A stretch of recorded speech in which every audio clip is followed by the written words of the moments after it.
Do you want to learn songs 10 times faster? Tabs are one of the fastest ways to learn songs, even if you can't read a single note of music. Today, I'm going to show you exactly how they work, so by the end of this video, you'll be ready to go learn your favorite songs. Now, we're going to start with the basics, and then I have something for you at the end that'll help you make sense of those weird symbols and markings. Okay.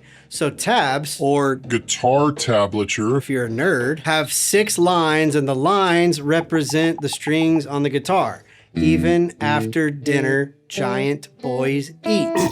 E, A, D, G, B, E. So this is your low E string. Wait, why wouldn't my low E string be on the top like it is on my guitar? Well, I don't know. We just have to remember that the low E string is on the bottom, and it feels a little backwards to me, and it was a little weird in the beginning, but you get used to it. Now, tabs don't tell you everything, but I'll get to that in just a second. All right, so what do the numbers mean? These numbers tell us where to put our fingers. Each number represents a fret. So if we see a number 3 here, we know we need to play the D string even after dinner on the 3rd fret.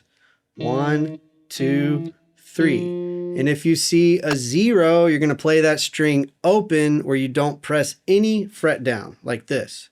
And you're going to read these one note at a time from left to right. Well, what if the numbers are on top of each other? If you see the notes stacked on top of each other like this, you're going to play those notes at the same time. So in this example, we have 0, 2, 2. So we're going to play the low E string open, and then the A string, 2nd fret, 1, 2, and then the D string, 2nd fret, right under that.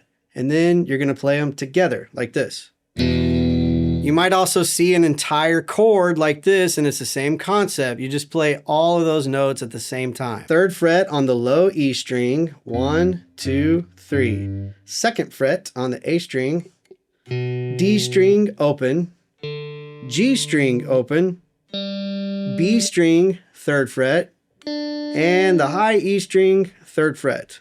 And then you're going to play all those together. Well, how do I know which fingers to use? Good question, and I'll get to that in just a second. But first, what if you see an X like this? That means that you mute that string. So you let your finger just touch the string without actually pressing down to get a note out, and then you get this muted sound. So in this case, on this G chord, since the A string is muted, I would just mute that with the bottom of my 2nd finger like this. Or sometimes you might see a bunch of X's stacked on top of each other, and for that you would just mute all the strings. And this is normally used for something rhythmic like this.